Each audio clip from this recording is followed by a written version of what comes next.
Kommunikaatioasiantuntija Vanessa Van Edwards on kertonut, että hän meni ennen paniikkiin, kun keskustelussa oli tauko, ja sitten hän täytti hiljaisuuden väkisin jollain typerällä tarinalla.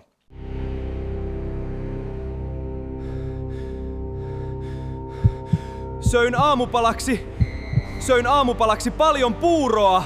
Myös jotkut suomalaiset tekee tätä. Van Edwards on antanut vinkkejä, miten päästä eroon tästä tavasta, ainakin hänen kirjassa nimeltään Captivate. Suomessa on tavallista, että keskustelussa on välillä taukoja. Taukojen aikana voi prosessoida sitä, mitä sun kaveri on juuri sanonut. Voi miettiä, että mikä aihe tai tarina voisi kiinnostaa häntä, tai mitä kysyä seuraavaksi. Jos on tosi väsynyt tai tottunut erilaiseen keskustelutyyliin, niin voi olla vaikeaa osallistua nopeaan keskusteluun, jos toinen ei kysy mitään. Toisaalta typerät ja pinnalliset puheenaiheet, kuten sää, voi olla hyvä jäänmurtaja. Se voi olla alku monille mielenkiintoisille puheenaiheille. Se voi johtaa esimerkiksi tämmöisiin kysymyksiin, mitä sä tykkäät tehdä talvella tai silloin, kun on huono sää, miten kannattaa pukeutua silloin, kun on tosi kylmä, minkälainen sää sun kotimaassa on, mitä luonnossa tapahtuu tähän aikaan vuodesta. Monet suomalaiset on hyvin kiinnostuneita luonnon ilmiöistä, ja he voi olla tosi yllättyneitä, jos sä tiedät jotain Suomen luonnosta. Monet suomalaiset ajattelee, että sää on pinnallinen puheenaihe. Mä olen mieluummin hiljaa ja puhun joskus myöhemmin syvistä asioista. Mutta kuten mä sanoin, suomalaisia on monenlaisia. Joku toinen suomalainen on voinut olla juuri 10 tuntia pienen lapsen kanssa. Tämä lapsi on ehkä haastavassa iässä. Tämä aikuinen voi olla hyvin iloinen, jos hän pääsee juttelemaan välillä jonkun toisen aikuisen kanssa. Hän voi olla hyvin kiitollinen, että hän saa jutella melkein mistä tahansa aiheesta mukavan aikuisen kanssa. Mua kyllä ärsyttää vähän, jos yleistää liikaa, kun puhuu meistä suomalaisista. Suomessa on monenlaisia ihmisiä, ihan niin kuin muissakin maissa.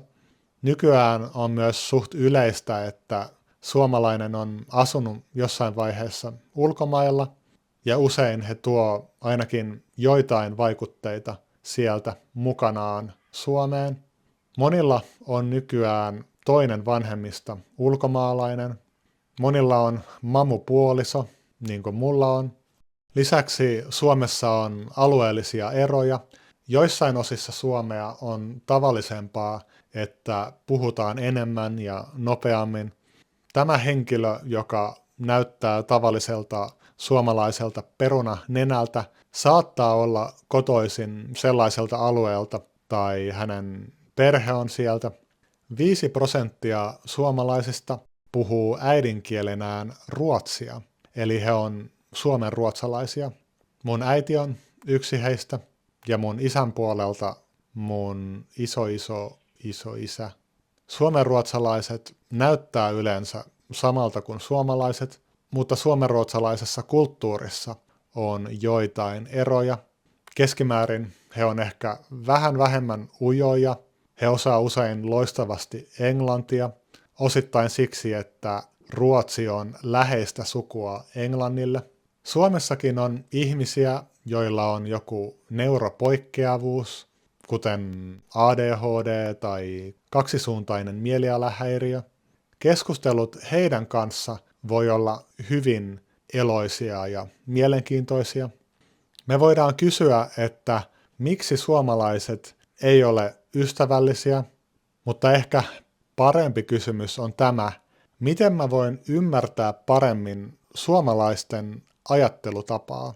Esim. Joissain maissa mitä kuuluu on vain tervehdys, mutta täällä Suomessa, jos kysyy sitä, mutta ei jää kuuntelemaan toisen vastausta, niin se on outoa.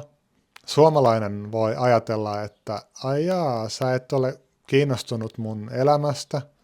Tunnetko sä Suomen historiaa ja kulttuuria?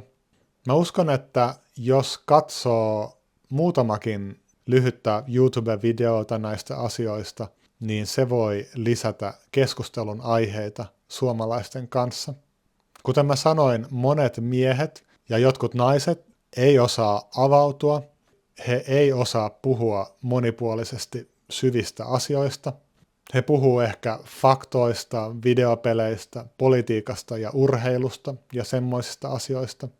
Ne voi olla ihan hyviä aiheita, jos ne kiinnostaa myös tätä toista ihmistä, mutta jos ei puhu koskaan kipeistä asioista tai noloista asioista, niin monesti keskustelut jää aika tyylisiksi. Niissä ei synny yhteyttä. Sä voit tehdä joillekin suomalaisille palveluksen, kun sä annat heille keskusteluharjoitusta. Ja tietenkin, jos teistä tulee ystäviä, niin se on hieno juttu. Kun mä olin nuorempi, niin mä ajattelin, että mä en ehkä sovi suomalaiseen kulttuuriin.